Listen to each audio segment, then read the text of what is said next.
اور بعض کے ہاتھوں میں کشکول تھے۔ بے شک یہ سب بھکاری ہی تھے۔ ان میں کچھ تو معذور تھے اور باقی صحراؤں میں زندگی بسر کرنے والے بدو تھے۔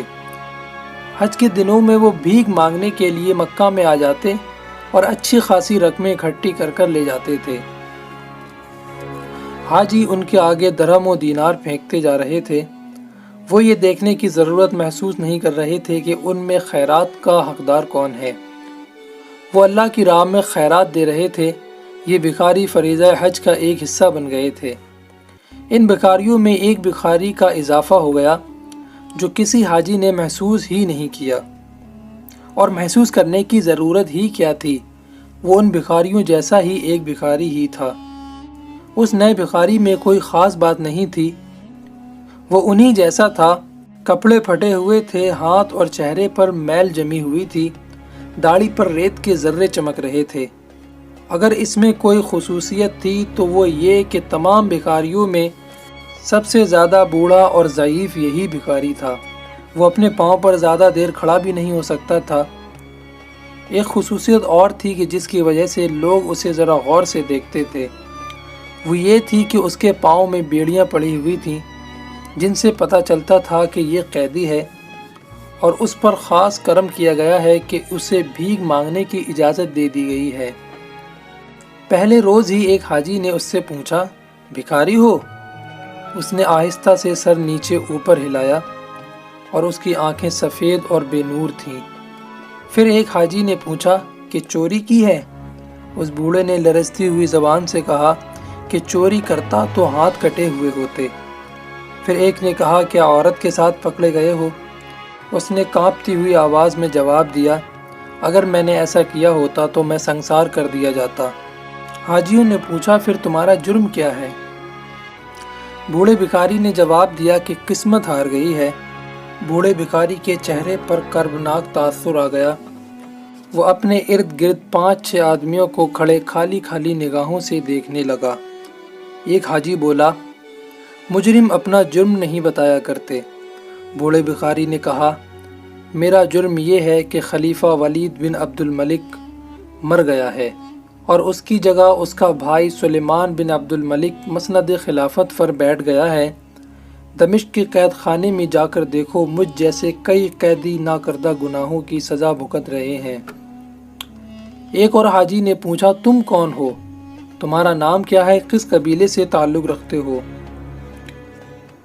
بوڑھے بھکاری نے جواب دیا، کبھی میرا بھی نام ہوا کرتا تھا، لیکن تم یاد رکھو نام صرف اللہ ہی کا باقی رہے گا۔ اس نے آسمان کی طرف انگلی اٹھائی اور کہنے لگا کہ اگر کچھ دو گے تو اللہ کے لیے دو گے، اللہ تمہارا حج قبول کرے۔ میں اپنا جرم نہیں بتا سکتا، بتاؤں گا تو میرا جرم ہوگا۔ وَتُعَزُّ مَن تَشَاءُ وَتُذِلُّ مَن تَشَاءُ۔ حاجی کچھ سکے اس کے آگے پھینک کر چلے گئے۔ بوڑھے بھکاری نے اپنے پاؤں پر پڑی ہوئی بیڑیوں پر کپڑا ڈال لیا۔ ان بیڑیوں سے جو سوالات پیدا ہوتے تھے ان کے جواب اس کے پاس تھے، لیکن وہ جواب دینے کی جرت نہیں رکھتا تھا۔ وہ خلیفہ سلیمان بن عبد الملک کے ساتھ دمشق سے آیا تھا۔ اسے خلیفہ کے قافلے کے ساتھ لایا گیا تھا۔ اس کی سزا کا حصہ تھا کہ وہ مکہ چل کر بھیک مانگے گا۔ وہ ہاتھ آگے کو پھیلائے چپ چاپ بیٹھا رہتا تھا۔ حاجی اسے ضعیف العمر سمجھ کر کچھ زیادہ رقم دیتے تھے، لیکن وہ خوش نہیں ہوتا تھا۔ عشاء کی نماز کے بعد جب حاجی اپنے اپنے خیموں میں چلے جاتے، وہ اٹھتا اور کم سے کم پیسوں سے کچھ خرید کر کھا لیتا، پھر دن بھر کی بھیک گننے بیٹھ جاتا۔ دن بھر کی رقم گن کر اس کا دل بیٹھ سا جاتا تھا۔ وہ اور زیادہ رنجیدہ اور ملول ہو جاتا تھا۔ اسے 2 لاکھ دینار پورے کرنے تھے۔ حج کے ان چند دنوں میں وہ اتنی کثیر رقم اکٹھی نہیں کر سکتا تھا۔ اس نے محسوس کیا کہ وہ چونکہ چپ چاپ بیٹھا رہتا ہے، اس لیے اسے پیسے کم ملتے ہیں۔ اس نے بولنا شروع کر دیا، لیکن وہ دوسرے بھکاریوں کی طرح دردناک صدائیں نہیں لگا سکتا تھا۔ وہ اپنے بھوکے پیاسے بچوں کا رونا نہیں روتا تھا۔ وہ ایک ہی صدا لگاتا تھا، وَتُعِزُّ مَن تَشَاءُ وَتُذِلُّ مَن تَشَاءُ، اور وہ جسے چاہے عزت دے، جسے چاہے ذلت دے۔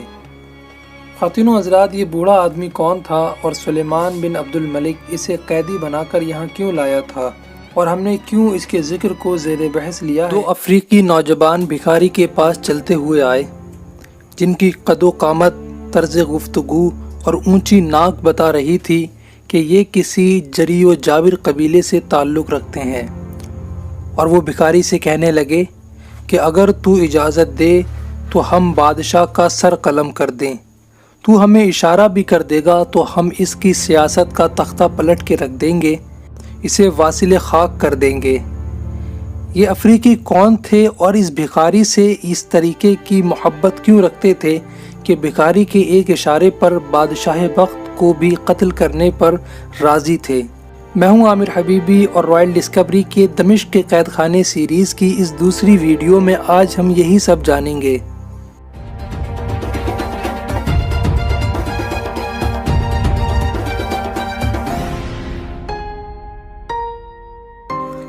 بھکاری بیٹھا ہوا بھیک مانگنے کی صدائیں لگا رہا تھا کہ ایک آدمی پیچھے سے چل کر آیا اور اس کو اپنے پاؤں سے ٹھوکر مارتے ہوئے کہتا ہے، بوڑھے، کہیں بھاگنے کی تو نہیں سوچ رہے؟ بوڑھے نے لرزتی ہوئی زبان سے کہا کہ مجھے اگر بھاگنا ہوتا تو کبھی تم نے سنا ہے کہ کوئی اندلس کے میدان جنگ سے بھاگا ہے؟ اس ٹھوکر مارنے والے نے ایک اور زوردار ٹھوکر ماری اور کہنے لگا کہ ابھی اندلس تیرے دماغ سے نکلا نہیں ہے۔ بوڑھے بھکاری نے کہا، جاؤ اپنے خلیفہ سے کہہ دینا کہ تمہاری حکومت جلد ہی ختم ہو جائے گی، محمد بن قاسم کے قاتل کو میرا یہ پیغام دے دینا، اور رہی بات تیری ان 2 ٹھوکر مارنے کی تو اس کا جواب تو میں تجھ سے روز محشر لے ہی لوں گا۔ اس ٹھوکر مارنے والے نے بھکاری کو گہری نظروں سے دیکھا اور آہ بھر کر آگے چلا گیا، اور بھیک مانگنے کا سلسلہ یوں ہی جاری تھا کہ ایک روز شمالی افریقہ سے حج کے لیے آئے ہوئے 2 آدمی آہستہ آہستہ چلتے چلتے اس کے قریب آئے تو اس نے بھیک مانگنے کے لیے صدا لگائی۔ ان میں سے ایک افریقی نے کہا، یہ کوئی عقل والا بھکاری معلوم ہوتا ہے۔ دوسرے نے کہا، ہاں، دوسرے بھکاری کی طرح اپنی مجبوریوں کا رونا نہیں رو رہا ہے۔ دونوں نے اپنی تھیلیوں سے پیسے نکالے اور بھکاری کو دے دیے۔ بھکاری زمین پر بیٹھا منہ اوپر کرے انہیں دیکھ رہا تھا۔ ایک افریقی اسے پیسے دینے لگا تو اس کے ہاتھ رک گئے، وہ بھکاری کے سامنے بیٹھ گیا اور اس کی تھوڑی کے نیچے ہاتھ رکھ کر اس کا چہرہ ذرا اوپر کیا تو اس کی چیخیں نکل گئیں، اور وہ ایک افریقی کہنے لگا کہ تمہارا نام کیا ہے؟ بھکاری نے کہا کہ کبھی میرا بھی کوئی نام ہوا کرتا تھا، میں اللہ کے اس فرمان کی مجسم تفسیر ہوں کہ وہ جسے چاہے عزت دے اور جسے چاہے ذلت دے۔ افریقی نے کہا، خدا کی قسم تم کوئی اور نہیں، تم موسیٰ ہو، تم موسیٰ بن نصیر ہو۔ کون موسیٰ بن نصیر؟ امیر افریقہ، فاتح اندلس، نائب خلیفہ، وقت کا امام، عالم، فاضل۔ وہ جو دوسرا افریقی ساتھ میں کھڑا تھا اس نے حیرت سے پوچھا کہ تمہارا جرم کیا ہے کہ تمہیں اتنی سخت سزا مل رہی ہے؟ بوڑھے نے انگلی آسمان کی طرف کر دی، بول تو کچھ نہ سکا، بس اس پر رقت اور جذباتی کیفیت طاری ہو گئی۔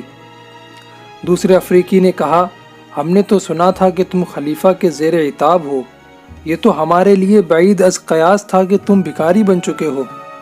موسیٰ بن نصیر نے کہا اور اپنی ٹانگوں اور پاؤں سے کپڑا ہٹا کر بولا، بھکاری بنا نہیں ہوں بلکہ بنا دیا گیا ہوں، میں خلیفہ کا قیدی ہوں اور دمشق کے اس قید خانے میں بند ہوں جہاں اس خلیفہ نے فاتح سندھ محمد بن قاسم کو حجاج بن یوسف کے دشمنوں کے ساتھ قتل کروا دیا تھا، اور ایسی اذیتیں دے دے کر قتل کیا کہ جلادوں کی بھی چیخیں نکل جائیں۔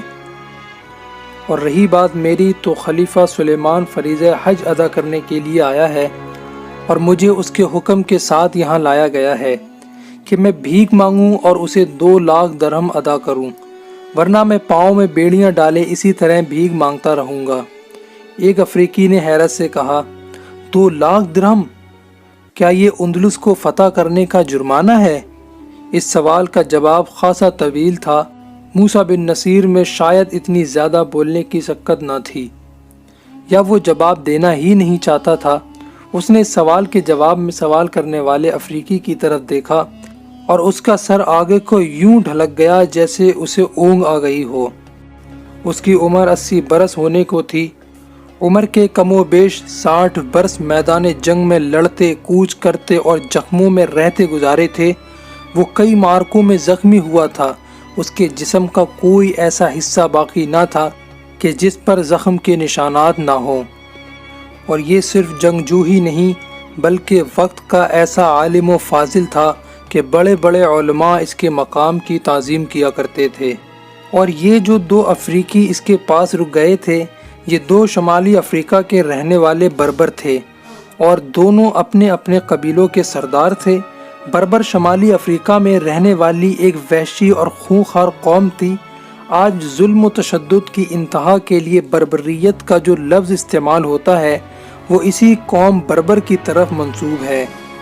یہ بربر جنگ و جدل اور قتل و غارت گری اور لوٹ مار کے لیے مشہور تھے، لیکن فن حرب و ضرب سے پوری طرح واقف نہ تھے۔ ان کی بہادری اور خونریزی ان کے طاقتور دشمنوں کو بھی خوف زدہ کر دیا کرتی تھی۔ یہ کئی بار مفتوح تو ہوئے لیکن کوئی بھی فاتح ان پر زیادہ عرصہ حکومت نہیں کر سکتا تھا۔ لیکن جب عرب کے مسلمانوں نے ان کی طرف رخ کیا، مجاہدین لشکر کے سپہ سالار عقبہ بن نافع فہری نے جب ان کی طرف رخ کیا تو ایسی خونریز لڑائیاں ہوئیں کہ آج بھی تاریخ کے اوراق سرخ ہیں۔ لیکن بالآخر حضرت عقبہ بن نافع فہری نے ان بربروں پر فتح پائی اور انہیں اپنے تابع کر لیا۔ بربر کچھ عرصہ تو بغاوتیں کرتے رہے، لیکن عرب سپہ سالاروں نے ان بغاوتوں کو جنگی طاقت سے دبانے کے بجائے اسلامی اصول و قوانین سے ٹھنڈا کر دیا۔ بربروں کا اپنا ایک مذہب تھا، لیکن ان کا کلچر کوئی بھی بنیاد نہیں رکھتا تھا۔ مسلمان فاتحین نے جب اسلام پیش کیا تو بڑی تیزی سے یہ بربر اسلام قبول کرنے لگے۔ ان بربروں کو فوج اور انتظامیہ میں اچھے عہدوں پر لایا جانے لگا۔ ان سے باقاعدہ لڑائیاں لڑائی گئیں اور اس طرح اس قوم میں ڈسپلن پیدا ہو گیا اور بربر اسلام کی ایک عظیم قوت اور طاقت بن چکے تھے۔ اور اب موسیٰ بن نصیر افریقہ کا امیر تھا۔ اس نے اپنی حکمت عملی سے بربروں میں بغاوت کی آخری چنگاری کو بھی سرد کر دیا تھا۔ وہ موسیٰ جو میدان جنگ میں کفاروں کے لیے سراپا قہر ہوا کرتا تھا، باغی بربروں کے لیے ریشم سے زیادہ نرم اور شہد سے زیادہ میٹھا تھا۔ اس کی اس حکمت عملی نے بربروں کو، خصوصاً بربر سرداروں کو، اسلام کا شہدائی کر دیا تھا اور مردان حر بنا دیا تھا ان ظالم بربروں کو۔ اور یہ جو 2 بربر مکہ معظمہ میں موسیٰ بن نصیر کے سامنے بیٹھے تھے، یہ موسیٰ کے پروردہ اور تربیت یافتہ تھے۔ ان میں ایک یوسف ابن حارث تھا اور دوسرا خضر ابن غیاث۔ قبول اسلام کے بعد یہ نام انہیں عربوں نے دیے تھے۔ وہ دونوں موسیٰ کو بیکاری کے لباس میں دیکھ کر بھی اسی طرح احترام کا مظاہرہ کر رہے تھے جو ان کے دلوں میں اس وقت ہوا کرتا تھا کہ جب موسیٰ افریقہ کا گورنر اور مسند امارت پر بیٹھا ہوا تھا۔ یوسف ابن حارث نے پوچھا، ہمیں بتا اے امیر افریقہ، ہم تمہاری کس طریقے سے مدد کر سکتے ہیں؟ موسیٰ نے کہا، کچھ بھی نہیں، اللہ نے مجھے کسی گناہ کی سزا دی ہے۔ خضر ابن غیاث نے کہا، کچھ تو بتا ابن نصیر، ہم اس کے خلاف بغاوت کر دیں گے، ہم سلیمان بن عبد الملک کو قتل کر سکتے ہیں۔ وہ فریضہ حج کے لیے آیا تو ہے لیکن واپس اس کی لاش جائے گی۔ موسیٰ بن نصیر نے پوچھا، پھر کیا ہوگا؟ یوسف نے کہا کہ نیا خلیفہ تمہاری سزا معاف کر دے گا۔ ہم نے جان لیا ہے کہ تمہیں سلیمان بن عبد الملک کے ذاتی عناد و حسد کا شکار بنایا گیا ہے۔ موسیٰ بن نصیر نے کہا، میں اسے قتل کروا بھی دوں تو میں اللہ کے حضور ذاتی عناد کا مجرم ہو جاؤں گا۔ میں اگر اس وقت چاہتا تو میں خود خلیفہ سلیمان بن عبد الملک کے خلاف بغاوت کر سکتا تھا، لیکن میرے پیارو، مجھے اپنی جان نہیں، اسلام کی عظمت زیادہ عزیز ہے۔ میں نے اور مجھ سے پہلے افریقہ کے عمران نے تمہاری قوم میں بغاوتوں کو کیوں ختم کیا تھا؟ تمہیں اپنا غلام بنانے کے لیے؟ نہیں، ہرگز نہیں، بلکہ مسلمانوں میں اتحاد پیدا کرنے کے لیے اور کفر کے خلاف اسلام کو ایک طاقت بنانے کے لیے۔ پھر موسیٰ نے ٹھنڈے لہجے میں کہا کہ میں کتنے دن اور جیوں گا، چند ایک اور چاند طلوع ہوتے ہوئے دیکھ لوں، یہ سلیمان بن عبد الملک کب تک زندہ رہے گا اسے بھی میں جانا ہے، لیکن زندہ رہنے والا صرف اور صرف اسلام ہے۔ ایک بار خلافت کے خلاف بغاوت ہو گئی تو یہ آگ ہر اس ملک میں پہنچ جائے گی جہاں جہاں مسلمان حکمران ہیں۔ میں اپنے آپ کو نہیں، اسلام کو بچانا چاہتا ہوں۔ اس وقت جب یہ بربر یوسف ابن حارث اور خضر ابن غیاث موسیٰ بن نصیر کے ساتھ خلیفہ سلیمان بن عبد الملک کے قتل اور خلافت کے خلاف بغاوت کی باتیں کر رہے تھے، ایک حاجی ان کے قریب ہی کھڑا ہو کر کان لگا کر یہ ساری باتیں سن رہا تھا۔ یوسف نے اس کی طرف دیکھا اور یوسف نے اس سے کہا، کیا تم اس ضعیف العمر بھکاری کا تماشا دیکھ رہے ہو؟ اسے کچھ دینا ہے تو دو اور جاؤ یہاں سے۔ اس آدمی نے کہا، اس کی اور تمہاری باتیں سن رہا ہوں میرے افریقی بھائی، میرا دل اس کے غم میں بوجھل ہو رہا ہے۔ خدا کی قسم یہ بزرگ اگر مجھے اجازت دے تو میں اپنی جان کی بازی لگا کر خلیفہ کو قتل کر دوں۔ اس عظیم انسان کو جو کوئی پہچانے گا وہ یہی کہے گا جو میں اور تم کہہ رہے ہو۔ خضر نے اس سے پوچھا، تم ہو کون؟ لب و لہجے سے تو شامی لگتے ہو۔ اس نے کہا، ہاں میں شامی ہی ہوں، تم نے ٹھیک پہچانا میرے بھائی۔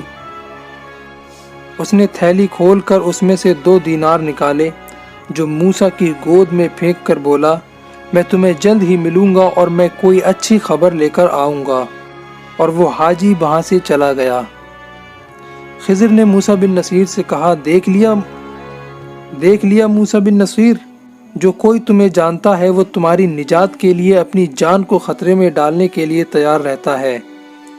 موسیٰ نے کہا، لیکن میں اپنی جان کے لیے کسی کی جان خطرے میں نہیں ڈالوں گا، میں نجات کی بھیک صرف اور صرف اپنے اللہ سے مانگتا ہوں۔ یوسف نے کہا کہ تمہارے 2 لاکھ کا جرمانہ ہم ادا کریں گے، لیکن واپس جا کر، یہاں تو ہمارے پاس بس زیادہ راہ ہی ہے۔ خضر نے کہا، اور میرا قبیلہ تو تمہارے نام پر درہم و دینار کے انبار لگا دے گا۔ یہ دونوں بربر موسیٰ کے سامنے سے جیسے اٹھنا ہی نہیں چاہ رہے تھے، ایسی عقیدت تھی کہ جیسے وہ چاہتے ہوں کہ ہم اسے اپنے ساتھ ہی اٹھا کر لے جائیں۔ موسیٰ نے ان دونوں سے کہا، تم چلے جاؤ، میں خلیفہ کا قیدی ہوں اور وہ مجھے یہاں بٹھا کر بھول نہیں گیا ہے۔ وہ اپنے محافظوں کے ذریعے مجھ پر نظر بھی رکھتا ہے۔ وہ جانتا ہے کہ جن لوگوں کا میں امیر ہوں وہ میری قدر و قیمت کو بھولے نہیں ہوں گے، اور مجھے اس ذلت و رسوائی میں دیکھ کر وہ کوئی بھی انتہائی کارروائی کر سکتے ہیں۔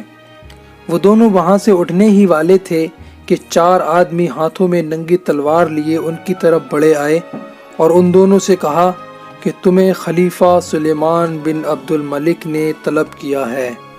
خواتین و حضرات، جب یہ دونوں افریقی سلیمان بن عبد الملک کے دربار میں جاتے ہیں تو کیا یہ قتل کر دیے جاتے ہیں یا یہ سلیمان بن عبد الملک کو واصل زمین کر دیتے ہیں؟ وہ 2 افریقی جو موسیٰ بن نصیر کے پاس آ کر خلیفہ سلیمان بن عبد الملک کو قتل کرنے کی اور حکومت کے خلاف بغاوت کرنے کی باتیں کر رہے تھے، وہ لوگ وہاں سے اٹھنے ہی والے تھے کہ اتنے میں 4 آدمی ہاتھوں میں ننگی تلواریں لیے ان کی طرف بڑھ آئے اور ان سے کہا کہ تمہیں خلیفہ سلیمان بن عبد الملک نے بلایا ہے۔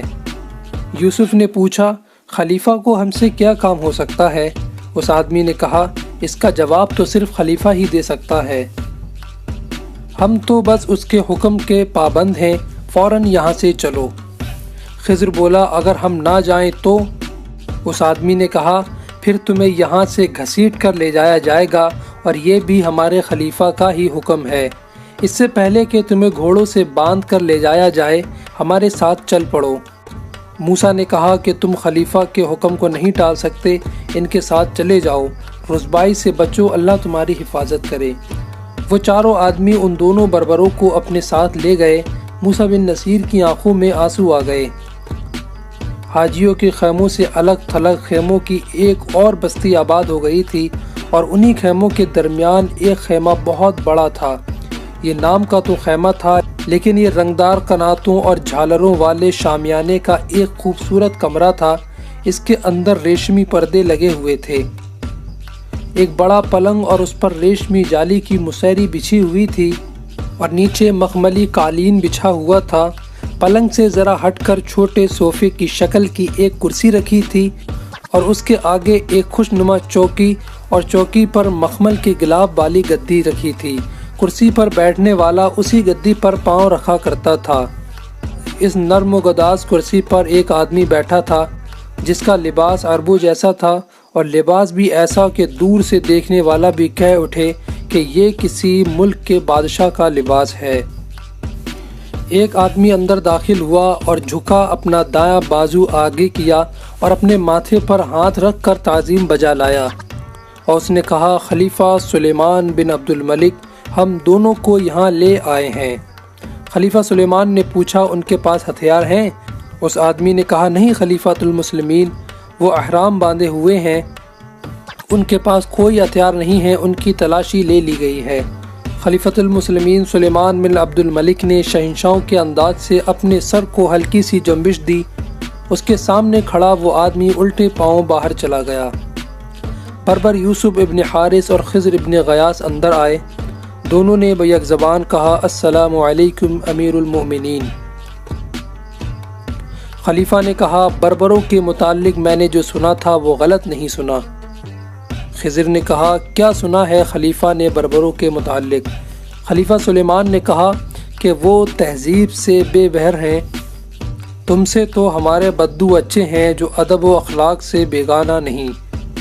یوسف اور خضر کے چہرے پر حیرت کے آثار نمودار ہونے لگے۔ انہوں نے ایک دوسرے کی طرف دیکھا۔ خلیفہ نے شاہانہ رعب سے کہا، میری طرف دیکھو، ایک دوسرے کی طرف کیا دیکھتے ہو؟ تم بے قصور ہو، تمہیں دربار خلافت کے آداب نہیں سکھائے گئے؟ کیا تمہیں بتایا نہیں گیا کہ خلیفہ کے آگے جھک کر سلام کیا جاتا ہے؟ یوسف نے کہا، اے امیر المومنین، ہم صرف اس دربار میں جھکا کرتے ہیں جس میں حاضری دینے کے لیے ہم اتنی دور سے یہاں آئے ہیں۔ اللہ کے اس دربار میں ہم صرف جھکتے ہی نہیں بلکہ سجدے بھی کرتے ہیں، ہمیں یہ ادب اسلام نے سکھایا ہے۔ خلیفہ سلیمان نے عتاب آمیز لہجے میں کہا، اور اس وقت تم خلیفۃ المسلمین کے دربار میں ہو، یہاں بھی جھکنا تم پر لازم ہے۔ یوسف نے کہا، خلیفۃ المسلمین، ہم نے اسلام اس لیے قبول کیا تھا کہ اس کے اصول ہمیں اچھے لگے تھے۔ ایک یہ کہ انسان کے آگے نہیں جھکا کرتا۔ اسلام تو صرف اللہ کے آگے جھکنے کا حکم دیتا ہے۔ اگر آپ ہمیں اپنے آگے جھکنے کا حکم دیتے ہیں تو ہم اسلام کو ترک کر کے واپس اپنے مذہب میں چلے جاتے ہیں۔ سلیمان نے کہا، میں اسلام کا ہی خلیفہ ہوں، مجھے مت بتاؤ کہ اسلام کن باتوں کا حکم دیتا ہے۔ میں جنگلوں میں رہنے والے اور تہذیب و اخلاق سے دور ان بربروں کو اجازت نہیں دوں گا کہ وہ مجھے اسلام کی احکام سکھائیں۔ خضر بھڑک کر بولا کہ اگر بربروں کی تہذیب اور ان کے اخلاق دیکھنا ہے تو اندلس میں جا کر دیکھ اے خلیفہ۔ کیا تو نہیں جانتا کہ اندلس کی فتح کا صحرا بربروں کے ہی سر پر ہے؟ یوسف نے کہا، طارق بن زیاد بھی تو بربر ہی ہے نا؟ جن بربروں کو تو وحشی اور جنگلی کہہ رہا ہے، انہوں نے اندلس کے کفار کے دل جیت کر انہیں حلقہ بگوش اسلام کر لیا ہے۔ خضر نے کہا، اے خلیفۃ المسلمین، تو نے اندلس کے فاتحین کو واپس بلا لیا تو بربر عرب کے سالاروں کی کمان میں ابھی آگے ہی آگے بڑھے جا رہے ہیں۔ طارق بن زیاد نے اندلس کے ساحل پر فوج اتار کر کشتیاں جلا ڈالی تھیں کہ واپسی ممکن ہی نہ رہے، مگر اس نے آدھا اندلس فتح کر لیا تھا تو نے اسے دمشق بلا کر اس کے بال و پر جلا دیے کہ وہ گمنامی میں کھو جائے، اور دوسرے فاتح امیر افریقہ موسیٰ بن نصیر کو بیڑیوں میں جکڑ ڈالا اور اسے بھکاری بنا دیا۔ اندلس میں جا کر دیکھ، وہ بربر ہی ہیں جنہوں نے اندلس کے سینے میں اسلام کا پرچم گاڑ دیا ہے۔ خلیفہ نے کہا، سنا ہے تم دونوں موسیٰ کی ذلت و رسوائی کا مجھ سے انتقام لوگے؟ کیا تم میں اتنی جرت ہے کہ تم مجھے قتل کرو؟ تم بغاوت کر کے میری خلافت کا تختہ الٹنا چاہتے ہو؟ یوسف نے کہا، اگر موسیٰ بن نصیر اشارہ بھی کر دے گا تو ہم بغاوت بھی کر دیں گے۔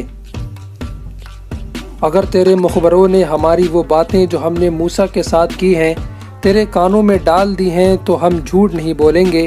خضر نے کہا، شکریہ ادا کر موسیٰ کا کہ جس نے ہمیں روک رکھا ہے۔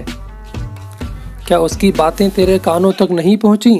وہ کہتا ہے بغاوت کا نام نہ لینا ورنہ سلطنت اسلامیہ کمزور ہو جائے گی، مگر تو اسلام کی جڑیں کاٹ رہا ہے۔ خلیفہ نے گرج کر کہا، لے جاؤ ان بد زبان جنگلیوں کو، انہیں دمشق کے قید خانے میں پہنچا دو، یہی ان کا آخری ٹھکانہ ہوگا۔ خلیفہ کے 6-7 محافظ دوڑتے اندر آئے اور ان کی تلواروں کی نوکیں ان دونوں کے جسموں میں چبھنے لگیں۔ محافظ انہیں گھسیٹتے دھکیلتے ہوئے خیمے سے باہر لے گئے اور یوسف اور خضر کی آوازیں خلیفہ سلیمان کو سنائی دے رہی تھیں۔ وہ دونوں چیخ چیخ کر کہہ رہے تھے، ہمیں فریضہ حج سے روکنے والے، تیری بادشاہی کے دن تھوڑے رہ گئے ہیں۔ ان کی یہ آوازیں دبتی چلی گئیں اور حاجیوں کی آواز کی مترنم گونج اللہم لبیک میں ڈوب گئیں، اور اس کے بعد ان دونوں بربروں کا کہیں سراغ نہ ملا۔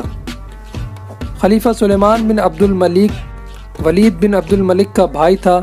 سلیمان سے پہلے خلیفہ ولید ہی تھا۔ وہ اپنے بیٹے کو اپنا جانشین بنانا چاہتا تھا، لیکن اچانک اسے ایسے مرض نے آ لیا اور وہ چند ہی دنوں میں انتقال کر گیا، اور اپنے بیٹے کو وہ خلافت کے لیے نامزد بھی نہ کر سکا۔ اس کے انتقال کے بعد سلیمان نے مسند خلافت کو سنبھال لیا۔ دونوں بھائیوں میں یہ فرق تھا کہ ولید نے محمد بن قاسم کو ہندوستان پر فوج کشی کے لیے بھیجا تھا اور اس کو کمک اور ہر طرح کی مدد بھیجتا رہتا تھا، اور دوسری طرف اس نے امیر شمالی افریقہ موسیٰ بن نصیر کے اس منصوبے کو منظور کیا کہ اندلس پر حملہ کیا جائے اور اس کی قیادت ایک بربر سپہ سالار طارق بن زیاد کرے۔ ولید نے انہیں حملے کی اجازت ہی نہ دی بلکہ انہیں ہر طرح کی مدد بھی پہنچائی تھی۔ ولید کا بھائی سلیمان خلیفہ بنا تو اس نے ہندوستان سے محمد بن قاسم کو اسی وقت مجرم کی حیثیت سے واپس بلا لیا اور قید میں ڈال دیا، اور پھر اذیتیں دے دے کر قتل کروا دیا۔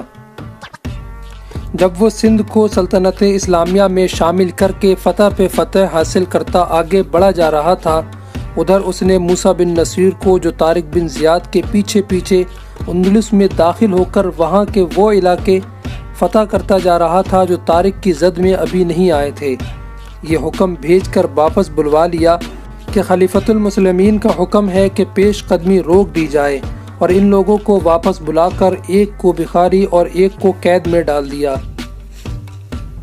اگر ولید مرحوم کا بیٹا خلیفہ بن جاتا تو باپ کی نقش قدم پر چلتا اور یورپ اور ہندوستان کی تاریخ بھی آج مختلف ہوتی۔ سلیمان نے قتیبہ بن مسلم کو بھی پابند سلاسل کر دیا۔ مورخ لکھتے ہیں کہ ہندوستان اور یورپ میں مسلمانوں کی افواج کو پہنچانے والا اور اسلام کو ان دو ملکوں میں داخل کرنے کے پیچھے قتیبہ بن مسلم کا ہی ہاتھ تھا۔ قتیبہ بن مسلم اس وقت چین میں تھے کہ جس وقت سلیمان بن عبد الملک نے انہیں دمشق میں طلب کیا تھا۔ موسیٰ بن نصیر حج کے دوران مکہ میں بھیک مانگتا رہا۔ بھیک میں اسے دن بھر میں جو کچھ رقم حاصل ہوتی وہ خلیفہ سلیمان کو دے دیتا اور موسیٰ کو کھلے آسمان تلے بٹھا دیا جاتا۔ ایک پہرے دار اس کے پاس موجود رہتا۔ اسے تو کھانا بھی نہیں دیا جاتا تھا، وہ اپنے پیسوں سے کھانا خرید کر کھاتا تھا۔ وہ 1 سال سے اذیتیں سہ رہا تھا۔ خلیفہ سلیمان نے اس کی عمر بھر کی فتوحات کو تو نظر انداز کیا ہی تھا، ساتھ ہی ساتھ اس کی عمر کا بھی کوئی خیال نہ کیا تھا۔ وہ تو اپنی آخری منزل کو پہچان گیا تھا۔ خلیفہ سلیمان نے محض عناد کی وجہ سے موسیٰ بن نصیر کو صرف قید میں ہی نہیں ڈالا تھا بلکہ غیر انسانی ایذا رسانی اس کے بوڑھے جسم کو توڑ پھوڑ دیا تھا۔ موسیٰ کو تپتی ہوئی ریت پر جلا دینے والی دھوپ میں کئی گھنٹے کھڑا رکھا جاتا تھا۔ وہ بے ہوش ہو کر جب گر پڑتا تو اس کے منہ میں پانی کے چند قطرے ٹپکا دیے جاتے کہ وہ زندہ رہے، اور اسے زندہ رکھنے کے لیے ہی کھانا کھلایا جاتا تھا۔ موسیٰ بن نصیر کو تو پہلے خلیفہ ولید بن عبد الملک نے کسی اور ہی مقاصد کے لیے اندلس سے بلایا تھا، لیکن اس کی بدقسمتی تھی کہ جب وہ واپس آیا تو ولید آخری سانس لے رہا تھا، اور اسی طرح موسیٰ بن نصیر سلیمان کے ہاتھ چڑھ گیا۔ سلیمان نے اس پر مختلف الزامات عائد کر کے اور اس پر ایذا رسانی کے وحشیانہ طریقے آزمانے لگا۔ پھر اس پر 2 لاکھ دینار کا جرمانہ عائد کر کے اسے مکہ لے گیا کہ بھیک مانگو اور جرمانہ ادا کرو۔ جب یوسف ابن حارث اور خضر بن غیاث کو خلیفہ سلیمان کے اشارے پر گھسیٹتے دھکیلتے باہر لے جایا گیا تو خلیفہ کے خیمے کے ساتھ والے حصے کا پردہ اٹھا اور ایک حسین و جمیل جواں سال عورت سامنے آئی۔ وہ شام کے خطے کے حسن کا شاہکار تھی۔ وہ آ کر خلیفہ سلیمان کے پیچھے کھڑی ہو گئی۔ اس نے اپنے ہاتھ سلیمان کے کندھے پر رکھ دیے، پھر اس کی انگلیاں سلیمان کی گردن پر رینگنے لگیں۔ سلیمان نے اپنے دونوں ہاتھ آگے کیے اور خلیفہ سلیمان نے آہستہ سے کہا کلثوم، اور وہ عورت ابھی جوان لڑکی تھی، اس کے آگے آ کر اس کی جانگوں پر بیٹھ گئی اور خلیفہ نے کہا کیا تم نے سنا ہے کہ ہم نے کیا کیا ہے؟ کلثوم نے سلیمان کی گھنی مونچھوں پر انگلی پھیرتے ہوئے کہا ہاں خلیفۃ المسلمین، میں پردے کے ساتھ کھڑی ہو کر سب سن رہی تھی۔ سلیمان نے طنزیہ مسکراہٹ سے کہا ہائے بد نصیب بربر، کہاں افریقہ سے اتنی دور میرے حکم سے مرنے آئے تھے، موسیٰ کو بچانے کے لیے بغاوت کی باتیں کرتے تھے۔ کلثوم نے پوچھا کیا آپ مطمئن ہو گئے ہیں کہ آپ کی خلافت میں اب کوئی بغاوت کی بات نہیں کرے گا؟ خلیفہ سلیمان نے کہا جو کرے گا وہ اسی طرح انجام کو پہنچے گا۔ خلیفہ نے کہا لوگ مجھے ظالم کہیں گے، تاریخ لکھنے والے مجھے سفاک اور جابر لکھیں گے، لیکن آنے والی نسلیں یہ نہیں کہہ سکتی کہ سلیمان بن عبد الملک کے دور خلافت میں کسی ملک نے بغاوت کی۔ کلثوم پھر بولی اور کہا کیا یہ آپ کی بھول نہیں اے امیر المومنین؟ صرف 2 بربروں کو ہلاک کر دینے سے بغاوت کے خطرے ختم نہیں ہو جایا کرتے۔ اس نے سلیمان کے ساتھ رونما انگیز اور دلگداز حرکتیں کرتے ہوئے کہا موسیٰ کو قید کر کے آپ نے بہت بڑا خطرہ مول لے لیا ہے۔ خلیفہ نے رونمائی کیفیت میں نیم آنکھوں سے کلثوم کے چہرے پر نظر پھیری، اس پر تو جیسے سحر طاری ہو چکا تھا۔ کلثوم نے کہا کیا آپ نے سوچا نہیں کہ موسیٰ اپنے بیٹے عبدالعزیز کو اندلس کا امیر مقرر کر آیا ہے؟ عبدالعزیز کو پتہ چلے گا کہ اس کے باپ کو ایذا رسانی سے آہستہ آہستہ موت تک پہنچایا جا رہا ہے، اور طارق بن زیاد کو آپ نے پابند کر رکھا ہے کہ دمشق سے باہر نہ جائے۔ اندلس میں ہماری تمام فوجیں موسیٰ بن نصیر، طارق بن زیاد اور عبدالعزیز بن موسیٰ کو قابل تکریم و تعظیم سمجھتی ہیں۔ خلیفہ نے کہا کیا تم یہ کہنا چاہتی ہو کہ عبدالعزیز ہماری خلافت کے خلاف بغاوت کرے گا؟ کلثوم نے کہا کیوں نہیں کرے گا، وہ اپنے باپ کی بے عزتی کا انتقام ضرور لے گا۔ وہ تو خود مختاری کا اعلان بھی کر سکتا ہے، فوج اس کے ساتھ ہے۔ آپ شاید یہ بھی بھول رہے ہیں کہ نصف سے زیادہ فوج بربر ہی ہے۔ بربر بجا طور پر یہ دعویٰ کر سکتے ہیں کہ اندلس کے فاتح وہی تو ہیں۔ آج آپ نے 2 بربر سرداروں کو سزا دی ہے جو بربر حج کرنے کے لیے آئے ہیں، وہ ان دونوں سرداروں کو ڈھونڈ رہے ہوں گے۔ کسی نہ کسی طرح انہیں بھی پتہ چل ہی جائے گا کہ ان دونوں بربروں کو آپ نے کہاں پہنچا دیا ہے۔ سلیمان بن عبد الملک نے کہا ٹھہرو، میں نے عبدالعزیز بن موسیٰ کے متعلق تو سوچا ہی نہیں، مجھے سوچنے دو۔ خلیفہ سلیمان بن عبد الملک کی سوچوں پر رعونت اور ذاتی اقتدار کا نشہ طاری تھا۔ اس نشے میں کلثوم کے حسن و جمال اور ناز و ادا نے اضافہ کر دیا تھا۔ مسند خلافت پر بیٹھنے سے چند مہینے پہلے کلثوم اس کے حرم میں آئی تھی، یہ اس کی ایک دوست کا تحفہ تھی۔ کلثوم تو جیسے مردوں پر سحر ہی طاری کرنے والی اور انہیں اپنے اشاروں پر نچانے کی تربیت یافتہ تھی۔ وہ آتے ہی سلیمان پر چھا گئی اور حرم کی ہر عورت کو اس نے اپنی باندھی بنا لیا۔ کلثوم کے حسن و ادا میں سحر تھا یا نہیں، وہ سحر کاری کی تربیت رکھتی تھی یا نہیں، اصل کمزوری وہ سلیمان بن عبد الملک کی تھی۔ وہ عورت اور شراب کا رسیہ تھا۔ امت رسول صلی اللہ تعالیٰ علیہ وسلم کی بدقسمتی تھی کہ وہ خلیفہ بن گیا۔ اپنے کردار کے مطابق اس نے خلافت کو شہنشائیت کا رنگ دے دیا تھا اور تاریخ کی روایتی بادشاہوں جیسے حکم جاری کرنے لگا تھا۔ تاریخ اور نفسیات گواہ ہے کہ جس مرد نے عصاب پر عورت کو سوار کیا وہ خود ہی تباہ نہیں ہوا، بلکہ جس خاندان کا وہ سردار ہے وہ خاندان بھی تباہ ہوا ہے، اور جس ملک کا وہ سربراہ ہے وہ ملک بھی تباہ ہوا ہے۔ تاریخ اس بارے میں خاموش ہے کہ کلثوم سلیمان کی بیوی تھی یا صرف حرم کی داشتہ۔ البتہ تاریخ بے شمار واقعات سناتی ہے جو سلیمان کو متعلق العنان اور سفاک بادشاہ ثابت کرتے ہیں۔ اس کی خلافت دراصل خلافت میں لپٹی ہوئی بادشاہی تھی۔ اس کی خلافت وہ خلافت تھی جس کے بارے میں ڈاکٹر اقبال نے کیا ہی خوب کہا ہے، جدا ہو دی سیاست سے تو رہ جاتی ہے چنگیزی۔ وہ بظاہر تو حج ادا کرنے گیا تھا، لیکن شاہانہ جاہ و جلال بھی اپنے ساتھ لے گیا تھا۔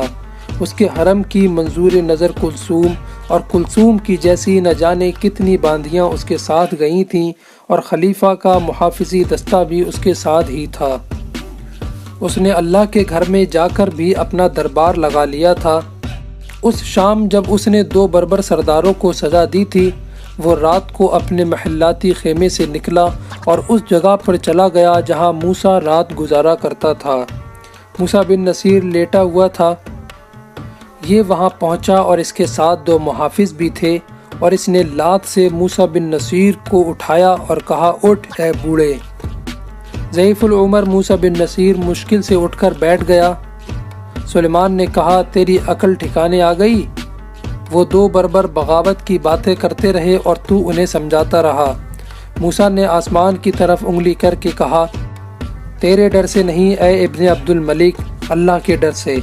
مجھے اب بھی تیری خلافت کا کوئی ڈر نہیں، تیرا کوئی ڈر نہیں، تیری بادشاہت کا کوئی ڈر نہیں ہے۔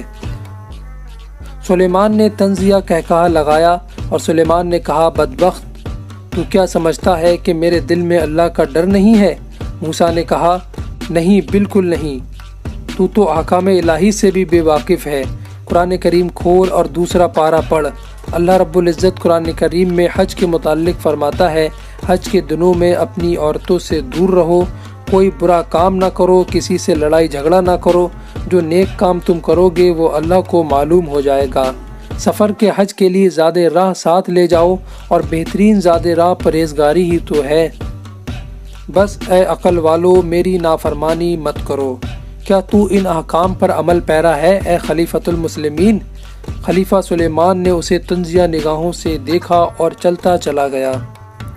پھر حج بھی ہو گیا، حاجیوں کے قافلے واپسی کے سفر پر چل دیے۔ خلیفۃ المسلمین سلیمان بن عبد الملک کا قافلہ بھی دمشق کو روانہ ہو گیا۔ موسیٰ کو ہر روز تھوڑا سفر اونٹ پر کرایا جاتا تھا اور پورے دن پیدل چلایا جاتا تھا۔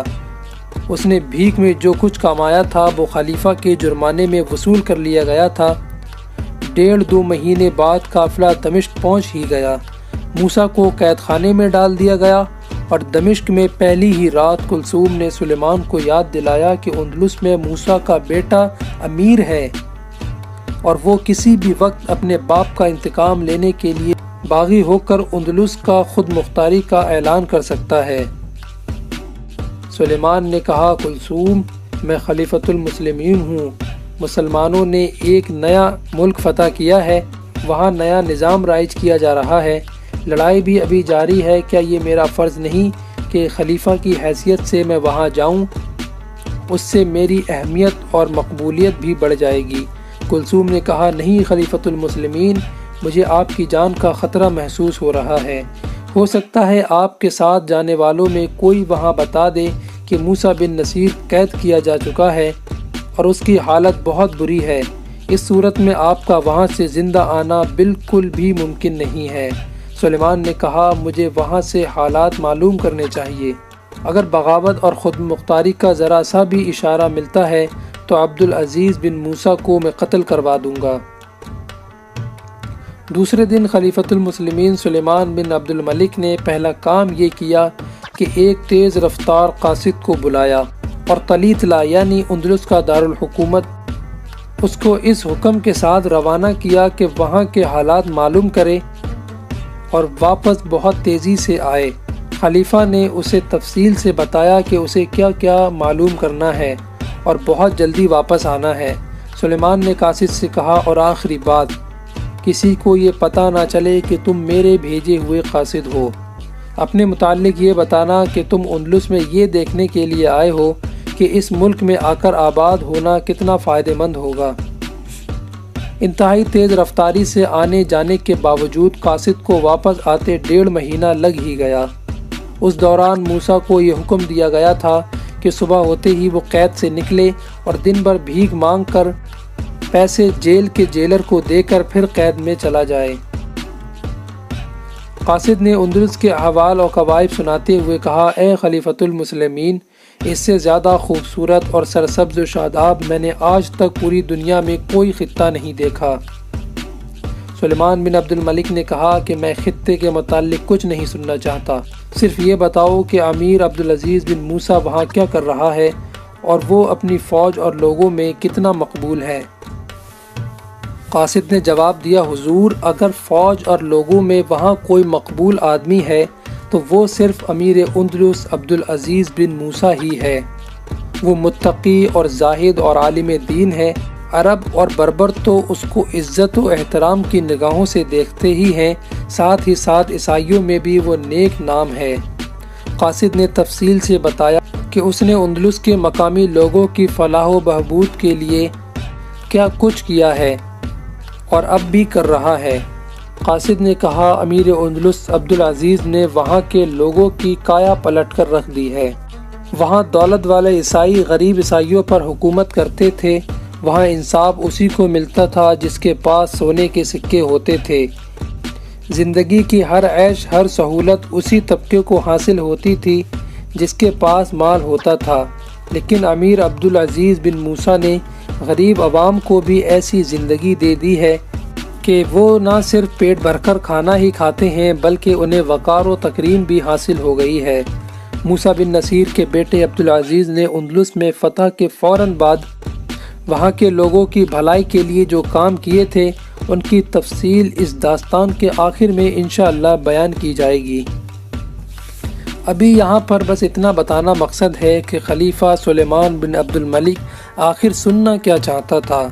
خلیفہ نے قاصد سے پوچھا، بربر عبدالعزیز کے متعلق کیا کہتے ہیں؟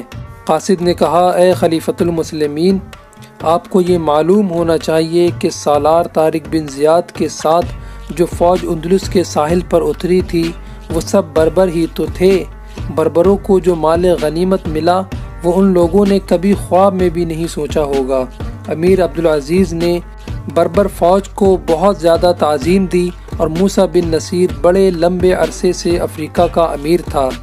اس نے بربر قوم پر ایسی نوازشات کی کہ وہ موسیٰ کو اپنا مرشد مانتے ہیں۔ اس وجہ سے بربر امیر عبدالعزیز پر اپنا جان و مال قربان کرنے کو بھی تیار رہتے ہیں۔ خلیفہ سلیمان نے پوچھا، کیا وہاں کوئی ہمارا بھی نام لیتا ہے یا نہیں؟ قاصد نے کہا، اگر خلیفۃ المسلمین کی شان میں یہ گستاخی کی اجازت ہو تو میں اپنی زبان کھولوں۔ خلیفہ کے بولنے سے پہلے ہی کلثوم نے کہا، بولو بولو، کوئی ڈرنے کی بات نہیں ہے۔ قاصد نے کہا، اے خلیفۃ المسلمین، میں بہت سے سراؤں میں گیا، میں نے مسلمانوں کے ساتھ، عیسائیوں کے ساتھ، بربر مسلمانوں کے ساتھ باتیں کی، کسی نے دمشق کی خلافت کا نام نہیں لیا۔ میں مسجدوں میں گیا جو وہاں نئی بنی ہیں، وہاں بھی کسی نے خلیفہ کا نام نہیں لیا، اگر نام لیا جاتا تھا تو وہ امیر عبدالعزیز بن موسیٰ بن نصیر کا۔ خلیفہ نے پوچھا، کیا موسیٰ بن نصیر اور طارق بن زیاد کی بھی کوئی بات کر رہا تھا؟ قاصد نے کہا، یہ تو میں نے کئی لوگوں سے سنا تھا کہ وہ ایک دوسرے سے پوچھتے تھے کہ موسیٰ بن نصیر اور طارق بن زیاد کہاں چلے گئے ہیں۔ اے خلیفۃ المسلمین، جس کسی کو پتہ چلتا تھا کہ میں دمشق سے آیا ہوں، اس نے یہ ضرور پوچھنا تھا کہ موسیٰ بن نصیر اور طارق بن زیاد کہاں ہیں اور اس وقت دمشق میں کیا کر رہے ہیں اور واپس اندلس کب آئیں گے۔ قاصد نے کہا، اے خلیفۃ المسلمین، میری رائے ہے کہ آپ کو وہاں ضرور جانا چاہیے، ورنہ ایسا نہ ہو کہ جمعے کے خطبے سے بھی ہمارا نام نکال دیا جائے۔ خلیفہ نے بھرائے ہوئے انداز میں کہا، ہاں ہاں، ہم ضرور وہاں جائیں گے۔ اب کلثوم نے قاصد سے کہا، تم جا سکتے ہو۔ قاصد چلا گیا تو کلثوم نے سلیمان سے کہا، آپ اندلس نہیں جائیں گے؟ کیا آپ نے قاصد کی اتنی زیادہ اور اتنی واضح باتوں سے اندازہ نہیں لگایا ہے کہ اندلس ایک روز خود مختار ملک بن جائے گا؟ کیا آپ بنو امیہ کی خلافت کو ختم کرنا چاہتے ہیں؟ کیا آپ موسیٰ بن نصیر کے خاندان کو خلافت کی گدی دے دینا چاہتے ہیں؟ سلیمان نے کہا نہیں، بالکل نہیں، میں موسیٰ کے خاندان کو ختم کر دوں گا۔ کلثوم نے کہا کہ موسیٰ بن نصیر کو یہ اختیار کس نے دیا تھا کہ وہ ایک نئے مفتوح ملک کا امیر اپنے بیٹے کو مقرر کر دے؟ اب سلیمان نے کہا کہ موسیٰ کو ختم کر دینے سے اس کا خاندان تو ختم نہیں ہو جائے گا، اس کی نسل ختم ہونی چاہیے۔ جس کام کو انجام دینے کے لیے اس نے کہا کہ ابو حنیف کو بلایا جائے۔ جیسے ہی ابو حنیف کا نام لیا، کلثوم چل پڑی۔ سلیمان نے کہا رکو، تم کہاں جاتی ہو؟ کسی محافظ کو بھیجو کہ ابو حنیف کو بلا کر لائے۔ کلثوم نے کہا ابو حنیف کو آپ کے حضور لانے کے لیے مجھے ہی جانے دیا جائے، وہ آپ کے حکم کا انتظار کر رہا ہے۔ کلثوم کمرے سے نکلی اور گیلری سے پار ہوتی ہوئی 2 کمروں کو چیرتی ہوئی ایک کمرے میں پہنچی جو کہ بڑا ہی خوشنما کمرہ تھا۔ اس میں ایک خوب روح ادھیڑ عمر کا عرب بیٹھا ہوا تھا۔ اس نے جیسے ہی کلثوم کو دیکھا وہ کھڑا ہو گیا اور اپنے بازو پھیلا دیے۔ کلثوم سیدھی اس کی باہوں میں چلی گئی اور یہ کوئی اور نہیں ابو حنیف ہی تھا۔ کلثوم بیٹھ گئی اور اسے بھی اپنے پاس بٹھایا اور کہا کہ سلیمان اندلس جانے کا ارادہ باندھتا ہے، تم اس کے مشیر ہو، اور مشیر تو اس کے بہت سے ہیں، لیکن میں نے تمہیں اس کے دل میں اتار دیا ہے۔ ابو حنیف نے کہا یہ کوئی نئی بات نہیں ہے، کوئی نئی بات کرو، قاصد کیا خبر لایا ہے اور سلیمان کیا کہتا ہے؟ کلثوم نے ابو حنیف کو قاصد کی تمام باتیں سنائیں اور سلیمان بن عبد الملک کا رد عمل بھی سنایا، اور کلثوم نے جو سلیمان کو مشورہ دیا تھا وہ بھی اسے سنا دیا۔ ابو حنیف نے کہا یہی مشورہ میں بھی سلیمان کو دوں گا، کیونکہ سلیمان کی خلافت قائم رہی تو ہماری بھی بات بنی رہے گی۔ یہ بھی یاد رکھو کلثوم، اندلس سے جو لونڈیاں اور کنیزیں موسیٰ بن نصیر نے سلیمان کو تحفے کے طور پر دی تھیں، ان میں ایک سے ایک بڑھ کر خوبصورت ہیں، اور عیسائی لڑکیوں کے دماغ بہت تیز ہوتے ہیں۔ میں جانتا ہوں کہ یہ کنیزیں اندلس میں نوکرنیاں نہیں تھیں، یہ شاہی خاندانوں اور امراء کے خاندانوں کی لڑکیاں ہیں۔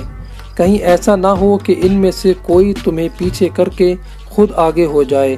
کلثوم نے کہا یہ باتیں پھر کر لیں گے، خلیفہ تمہیں بلا رہا ہے اور اندلس کے امیر عبدالعزیز کے متعلق تم سے مشورہ لینا چاہتا ہے۔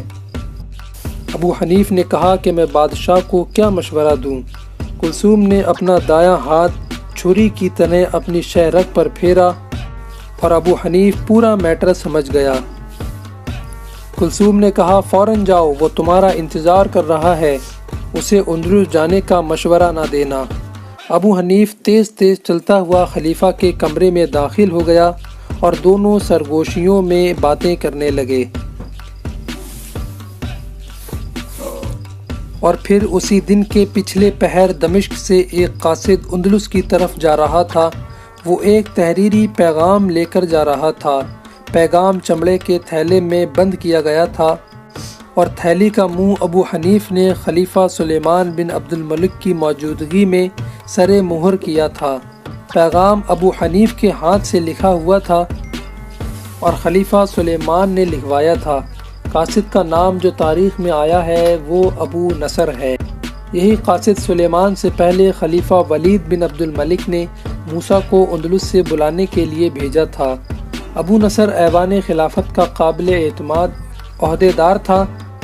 اب سلیمان نے اپنا پیغام اندلس بھیجنے کے لیے ابو نصر کو دے کر کہا تھا ابو نصر، تم جانتے ہو کہ ہمارے بڑے بھائی ولید تم پر کتنا اعتماد کرتے تھے، تمہارا وہ اعتماد اب بھی قائم ہے۔ یہ پیغام راستے میں نہ کھلے، اس کے ضائع ہو جانے کا خطرہ ہو تو تھیلی کی مہر توڑ کر پیغام کو جلا دینا یا اپنے منہ میں ڈال کر نگل جانا، کسی اور کے ہاتھ یہ پیغام بالکل نہ لگے۔ ابو نصر نے کہا ایسا ہی ہوگا اے امیر المومنین۔ خلیفہ سلیمان نے کہا اور ایک بار پھر سن لو، یہ پیغام حبیب ابن عبیدہ کے ہاتھ ہی جانا چاہیے۔ کسی اور کو پتہ نہ چلے کہ کوئی پیغام لائے ہو، باقی سب کچھ تمہیں سمجھا دیا گیا ہے۔ ابھی اندلس کا دارالسلطنت طلیطلہ تھا، امیر عبدالعزیز طلیطلہ میں ہی تھا۔ ابو نصر رات کے پہر طلیطلہ کے مضافات میں پہنچا۔ قلعے کے دروازے بند تھے، اس لیے اس نے رات شہر سے باہر ہی گزاری تھی۔ صبح دروازہ کھلے تو وہ شہر میں داخل ہوا۔ اس نے اپنا حلیہ اور لباس بدل لیا تھا جس میں وہ عرب لگتا ہی نہیں تھا۔ وہ پہلے بھی یہاں آ چکا تھا، اس لیے مختلف اور اہم جگہوں سے واقف بھی تھا۔ اسے یہ بھی معلوم تھا کہ حبیب ابن عبیدہ کہاں رہتا ہے۔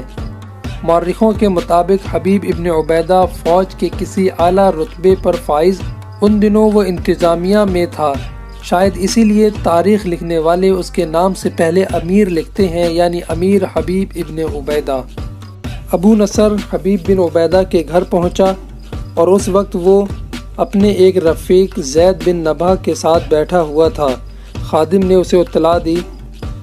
اسے اطلاع دی کہ ایک آدمی آپ سے ملنا چاہتا ہے۔ حبیب باہر آیا اور حبیب نے ابو نصر کو بڑے غور سے دیکھ کر کہا، کون؟ کیا تم ابو نصر تو نہیں؟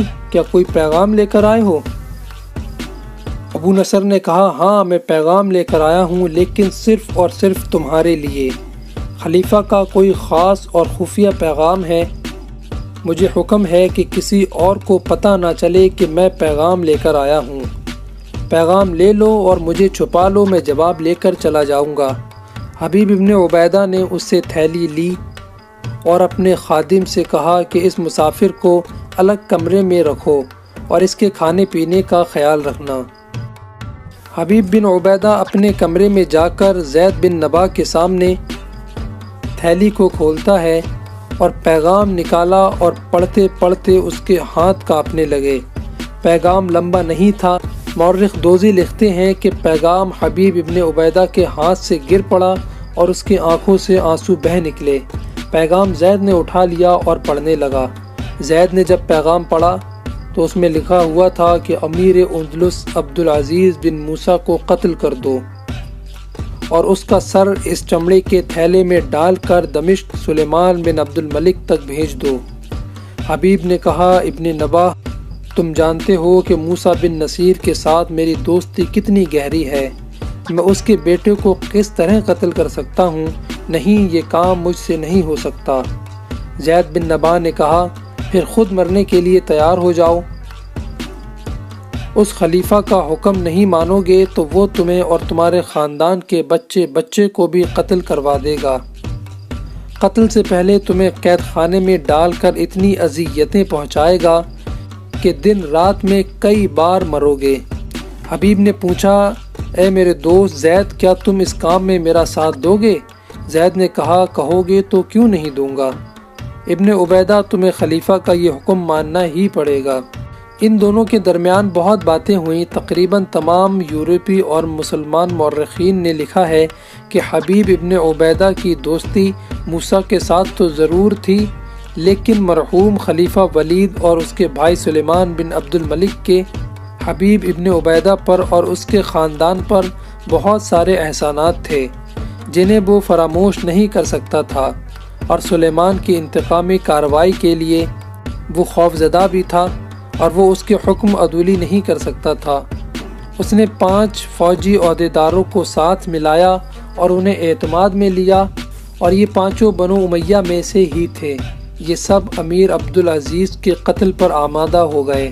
مشکل یہ پیش ہو گئی تھی کہ امیر عبدالعزیز ایک جگہ ٹھہرتا نہیں تھا۔ وہ ملک کے ترقیاتی کام کے لیے کبھی اس جگہ ہوتا تو کبھی اس جگہ ہوتا تھا۔ اس پر قاتلانہ حملے کی کوشش کئی بار کی گئی تھی، لیکن وہ بہت بری طریقے سے ناکام ہوئے تھے۔ ایسے ناکام ہوئے کہ خود عبدالعزیز کو پتہ ہی نہیں چلا کہ اس کو کسی نے قتل کرنے کی کوشش کی ہے۔ آخر حبیب ابن عبیدہ نے ایک ایسا آدمی ڈھونڈ نکالا جو پاگل پن کی حد تک نڈر اور دماغ و جسم کا بہت تیز تھا۔ وہ اکیلا امیر عبدالعزیز کے ساتھ سائے کی طرح لگ گیا، اور عبدالعزیز ہر جگہ اپنے محافظوں کے گھیرے میں رہتا تھا، اس تک تو تیر بھی پہنچنا بھی ممکن نہیں تھا۔ اس قاتل نے، جس کا نام کسی بھی مورخ نے نہیں لکھا ہے، ایک موقع ڈھونڈ لیا۔ اس زمانے میں فوج میں سپہ سالار امامت کے فرائض پورے کرتے تھے اور سلطنت کی جامع مسجد میں امامت امیر کیا کرتا تھا۔ ایک روز امیر عبدالعزیز جامع مسجد میں نماز فجر کی امامت کے لیے کھڑا ہوا۔ اس نے سورہ فاتحہ پڑھ لی اور سورہ واقعہ کی تلاوت شروع کی ہی تھی کہ اتنے میں بجلی کی طرح وہ پہلی صف میں لگا ہوا قاتل چمکا اور اپنی تلوار نکالی اور ایک ہی جھٹکے میں امیر عبدالعزیز بن موسیٰ بن نصیر کی گردن کاٹ کر پھینک دی اور اس گردن کو اٹھایا اور جھٹ پٹ وہاں سے بھاگ لیا کہ کوئی بھی اس کا چہرہ نہ دیکھ سکا۔ اس نے چمڑے کے تھیلے میں عبدالعزیز کا سر ڈالا اور حبیب بن عبیدہ کو دے دیا اور حبیب بن عبیدہ نے قاصد ابو نصر کو دیا اور حبیب نے کہا یہ خلیفہ سلیمان بن عبد الملک کو دے دینا۔ ابو نصر نے پوچھا کہ اس میں کیا ہے؟ حبیب نے کہا ابھی چلے جاؤ، اس میں خلیفۃ المسلمین کے پیغام کا جواب ہے۔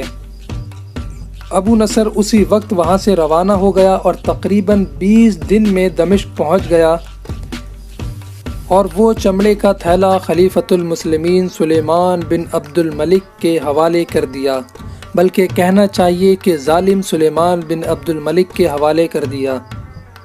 سلیمان نے امیر عبدالعزیز کا سر دیکھا تو خوشی سے کہکہے لگانے لگا۔